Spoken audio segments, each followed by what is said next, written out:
क्या आप इस फसल को जानते हैं? आपने इन बीजों को कभी देखा है? या क्या आप जानते हैं ये चीज क्या है? नहीं? चलिए दोबारा से शुरू करते हैं। ये है सोयाबीन और मील। जी हाँ, आपने सही सुना। ये वही सोयाबीन मील है जो पिछले 3-4 माह से पाकिस्तान पोल्ट्री इंडस्ट्री के अलावा पूरे पाकिस्तान में जेरे बहस है। ये वही सोयाबीन है या सोयाबीन मील है जो पोल्ट्री इंडस्ट्री में बहुत ज्यादा अहमियत का हामिल समझा जाता है। और ये कहा जा रहा है कि इसके बहरान से मुर्गी का गोश्त 1000 रुपए किलो और अंडे 500 रुपए फी दर्जन मिलने का खदशा है। क्या वाकई ऐसा ही है? आखिर ये सोयाबीन या सोयाबीन मील क्या चीज है और क्यों पोल्ट्री इंडस्ट्री में इसकी इतनी जरूरत समझी जाती है? एक 50 किलो के बैग के अंदर सोयाबीन आखिर डलती कितनी है और क्यों डाली जाती है? क्या पोल्ट्री फीड में इसका कोई मुतबादल नहीं है?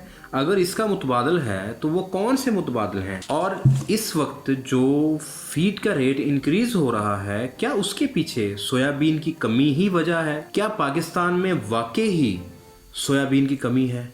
क्या हमारी जितनी भी फीड मिल्स हैं वो इसका मुतबादल तलाश नहीं कर पा रही या उनके पास मुतबादल मुयस्सर है? और ये GMO सोयाबीन क्या चीज़ है जिसकी वजह से पॉलिटिकली ये चीज़ बैन कर दी गई है कि जो पोर्ट के ऊपर इस वक्त सोयाबीन खड़ी है वो हम मुल्क में नहीं आने देंगे। हम उसको भी देखेंगे। ये जितने भी सवाल हैं इनके जवाब आपको इस वीडियो में मिलेंगे अगर आप इस वीडियो को एंड तक देखेंगे। और उससे पहले आप चैनल को सब्सक्राइब कर दें।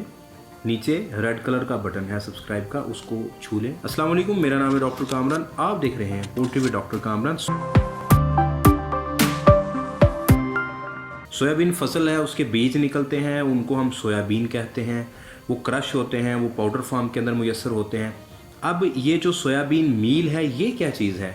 आप जो स्क्रीन पे देख रहे हैं इसे हम कहते हैं सॉल्वेंट एक्सट्रैक्शन प्लांट। ये वो जगह है जहाँ पे सोयाबीन के इस बीज को क्रश किया जाता है और क्रश करने के बाद इसमें से ऑयल निकाला जाता है। और ये जो ऑयल है ये डिफरेंट तरह के खानों में इस्तेमाल होता है, दूध के अंदर इस्तेमाल होता है, डिफरेंट फूड आइटम्स के अंदर इस्तेमाल होता है। और इसके पीछे जो फक बच जाती है जिसे हम कहते हैं उसे हम मील बोलते हैं। और यही वो सोयाबीन मील है जो पोल्ट्री के अंदर प्रोटीन सोर्स के तौर पे यूज़ किया जाता है। कि एक 50 किलो के बैग फीड के अंदर डलता क्या है? एक 50 किलो के बैग फीड के अंदर सबसे ज़्यादा उसमें मकई डलती है, तकरीबन 60 से 65% यानी कि 30 से 35 किलो मकई डलती है। और उसके बाद आता है सोयाबीन। सोयाबीन डलती है तकरीबन 10 से 15% depending upon the percentage of the protein. उसमें कितनी प्रोटीन अवेलेबल है? अगर 20% डालेंगे तो तकरीबन 8 से 10 किलो उसके अंदर सोयाबीन डलता है। उसके बाद उसमें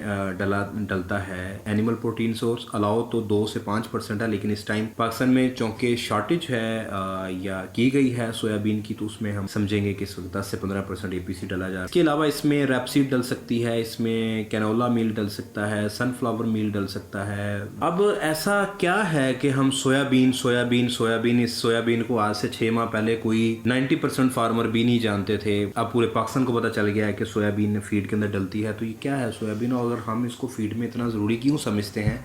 आइए हम इसकी न्यूट्रिएंट प्रोफाइल को देख लेते हैं आपके सामने। अच्छा, प्रोटीन में हमें जो चीज़ चाहिए होती है वो चाहिए होती है अमाइनो एसिड्स। अमाइनो एसिड्स इसके बिल्डिंग ब्लॉक्स हैं। जिस चीज़ से जैसे एक बिल्डिंग ईंटों से मिलकर बनती है, इसी तरह प्रोटीन को बनाने वाले जो आइटम्स हैं उनको हम कहते हैं अमाइनो एसिड्स। ये सामने आपके स्क्रीन के ऊपर अमाइनो एसिड्स का चार्ट है। इसमें जो सबसे ज़्यादा इम्पॉर्टेंट हैं वो 4 हैं। उसमें 4 में मेथियोनिन है, लाइसिन है, ट्रिप्टोफैन है। अब यहाँ पे हम बात कर रहे हैं कि क्या सोयाबीन ही अल्टीमेट सोर्स है प्रोटीन का? ऐसा नहीं है। पोल्ट्री फीड के अंदर सोयाबीन हम इसलिए डालते हैं क्योंकि ईजिली एक्सेसिबल है और चीप है और इसके अंदर जो अमाइनो एसिड प्रोफाइल है वो थोड़ी बेहतर है। अब ये 4 अमाइनो एसिड्स हैं जो हमें ज़रूरी चाहिए होते हैं किसी भी बॉडी यानी बर्ड की बॉडी के अंदर। वो है मेथियोनिन सेल ग्रोथ और सेल रिप्रोडक्शन के काम आता है। दूसरे नंबर पे जो चाहिए वो है लाइसिन इज़ वेरी इंपॉर्टेंट क्योंकि जो आपकी FCR बनती है वो इसी से बनती है। आपके मसल्स, चेस्ट के मसल्स इसी से डेवलप होते हैं, बर्ड की ग्रोथ इसी से होती है, वज़न इसी से बनता है। और तीसरी है इसमें थ्रियोनिन। ये RBCs की डेवलपमेंट में बड़ी हेल्प करती है, और चौथा है ट्रिप्टोफैन, और ये इम्यूनिटी के लिए इम्यून मॉड्यूलेटर है। लेकिन अगर ये सोयाबीन के अंदर पाए जा रहे हैं और बाकी किसी भी और मील के अंदर, कैनोला में, सनफ्लावर में, रैपसीड में, प्लांट सोर्सेस में कम है, तो हम उसको अलग से ऐड कर सकते हैं। तो ये कहना गलत है कि सोयाबीन की किल्लत से मुल्क के अंदर मुर्गी 1000 रुपये किलो मिलना शुरू हो जाएगी और अंडे 500 रुपये दर्जन मिलना शुरू हो जाएंगे। ऐसा नहीं है। उसकी मैं आपको रीज़न बताता हूँ, अब रीज़न पे आप आ जाएं। पाकिस्तान में वैसे तो 2022 पूरे का पूरा ही एक नुकसान का साल है। इसमें सारे फार्मर जो हैं वो इस वक्त परेशानी में हैं, नुकसान के अंदर है, हर फ्लॉक के ऊपर नुकसान हो रहा है। अब उसकी बड़ी वजह है वो, आप एक मूवी देखें अगर आप मूवी पसंद करते हैं, वो मूवी है फोकस, विल स्मिथ की मूवी है। उसमें ना एक वर्ड यूज होता है प्राइमिंग। प्राइमिंग ये होता है कि किसी बंदे को आपने किसी चीज के लिए प्रिपेयर करना है कि वो वहां पे जाके एक सर्टन टाइम के बाद वो उस चीज को ही बोले जो आप उसको बार बार दिखा रहे हैं, बता रहे हैं, सुना रहे हैं। पाकिस्तान पोल्ट्री इंडस्ट्री की तरफ से ऐसा ही किया गया। जितने भी नुमाइंदे थे, चाहे वो चूजे वाले थे या फीड वाले थे, उन्होंने फार्मर्स के जहन में ये बार बार बात डाली कि हमारे पास सोयाबीन नहीं है, सोयाबीन पोर्ट पे फंसी हुई है, सोयाबीन वहाँ ख़राब हो रही है, सोयाबीन को पाकिस्तान में आने नहीं दिया जा रहा, सोयाबीन के ऊपर बैन है कि आगे बर्ड प्लेस नहीं करना, आपने चूज़ा नहीं डालना, आपने भाई चूज़ा नहीं डालना, आपने चूज़ा डालना है, अपनी अपनी फीड का बंदोबस्त खुद करना है। आपके पास कैश अवेलेबल है या नहीं है, हमने आपको फीड नहीं देनी, हो सकता है हम 800 बैग के बाद आपकी फीड बंद कर दें। और चूज़े वालों ने ये कहना शुरू किया, नुमाइंदों ने, कि हमारे पास चूज़ा नहीं है, हम तो कल कर रहे हैं, हमने अपना ब्रीडर कॉल करना शुरू कर दिया। ये सारे सिनेरियो में वो फार्मर जो पिछली दफ़ा लॉस में था, या जिसने 2 माह से चूज़ा नहीं डाला, 4 माह से चूज़ा नहीं डाला, वो इस इंतज़ार में बैठा था कि हाँ यार यही मौका है, मैं किसी तरह इस बंदे से चूज़ा ले लूँ, इस बंदे से मैं फीड ले लूँ, 800 बैग इससे ले लूँ, 600 इससे ले लूँ, 400 इससे लेके अपना सर्कल घुमाने की कोशिश करूँ। उन्होंने चूज़ा डाला। अच्छा, जब उन्होंने चूज़ा डाला ना, तो चूज़ा डाल के ना, जब उन्होंने अपने इर्द गिर्द देखा, अच्छा दोस्तों को भी नहीं बताया कि हमने चूज़ा डाल लिया। जब चूज़ा डाल के इर्द गिर्द देखा तो पता चला यार उसने भी डाला हुआ है, यार साथ वाले शेड में भी डाला हुआ है, उधर भी डल गया, इधर भी डल गया, यार फलां बेल्ट में सब जगह डला हुआ है। तो फिर तोते उड़ गए हैं। अब तक रेट इस वजह से नहीं बना, कुछ अरसा मार्केट ऊपर गई थी, फार्मर्स कुछ हद तक प्रॉफिटेबिलिटी के अंदर आए हैं, और लेकिन फिर एक वो इंसिडेंट हुआ, उसके बाद जो फार्मर का प्रॉफिट था वो फीड का बैग ले गया।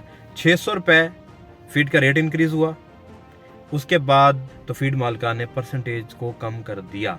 2% कम करने से 120 से 130 रुपए का फ़र्क पड़ गया, यानी कि 720 रुपए फीड का रेट इंक्रीज़ हो गया।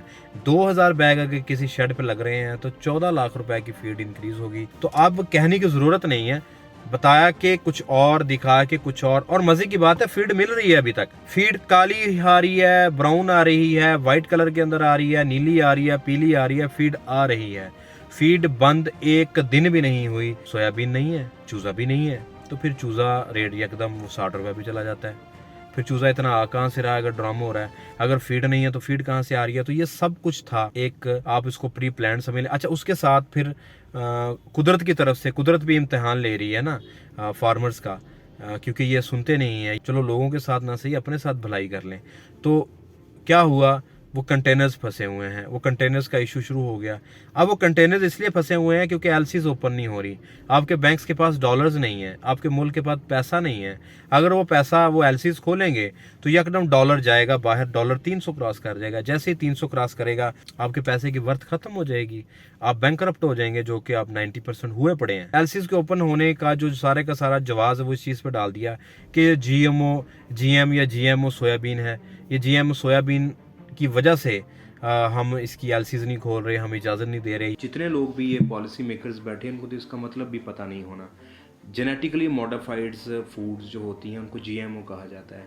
पूरी दुनिया में ये प्रोड्यूस की जाती हैं। इस सोयाबीन से निकला हुआ ऑयल खानों में इस्तेमाल किया जाता है, सोयाबीन को इस्तेमाल किया जाता है खानों के अंदर, और ये सबसे ज़्यादा ये जो है यूएसए के अंदर लाइव स्टॉक में, पोल्ट्री में इस्तेमाल की जा रही है।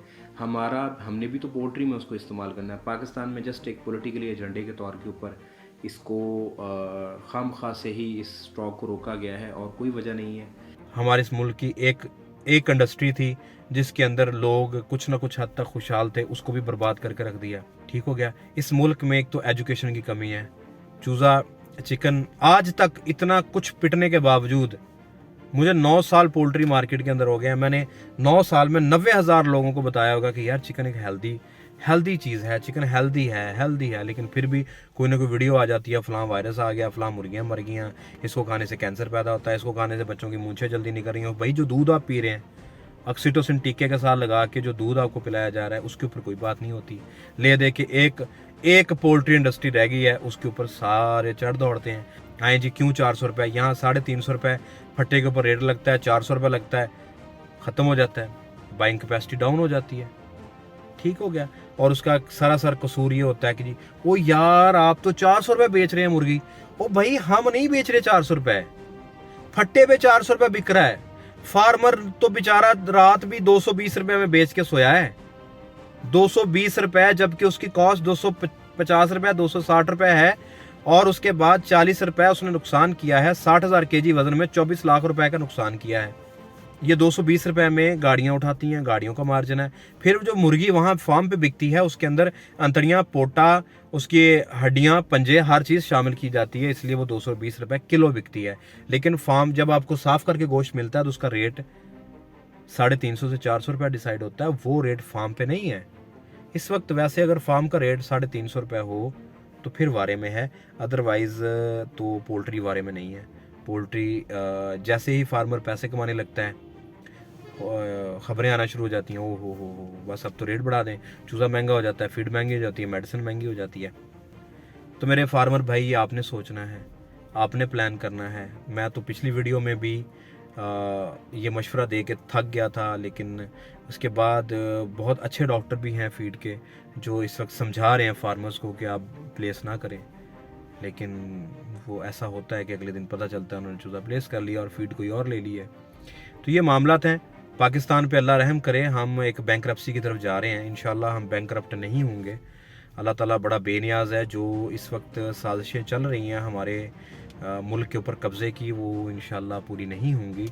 अल्लाह से दुआ है कि अल्लाह ताला इस मुल्क पे बेहतरी करे, इस मुल्क के अंदर रहने वाले लोगों पे और सबसे ज़्यादा पोल्ट्री इंडस्ट्री पे बेहतरी करे। ये पाकिस्तान का बहुत ज़्यादा GDP देने वाला शोबा है, इस शोबे को ज़िंदा रखें, मेरी दरख्वास्त है इस मुल्क के प्राइम मिनिस्टर के साथ और जितने भी कंसर्न अदारे हैं उनके साथ कि आप रहम करें, इस मुल्क के अंदर कोई पॉलिसी बना दें, पोल्ट्री इंडस्ट्री में कोई पॉलिसी बना दें, फीड किस रेट पे होगी, चूज़ा किस रेट पे होगा, मेडिसिन की इंपोर्ट का क्या होगा। हर दूसरे दिन कंपनी खड़ी हो जाती है, फिर वो कंपटीशंस के अंदर फिर तरह तरह की 2 नंबर मेडिसिन, और इस तरह हर दूसरे दिन कोई ना कोई हैचरी निकल आती है, कोई ना कोई ब्रीडर अपना हाउस डाल के बैठ जाता है, फिर चूज़ा इतना ज़्यादा हो गया है। इसी तरह फीड मिल्स की हालात हैं, फीड ही फीड, आप देखें आपको फीड्स ही मिल रही हैं।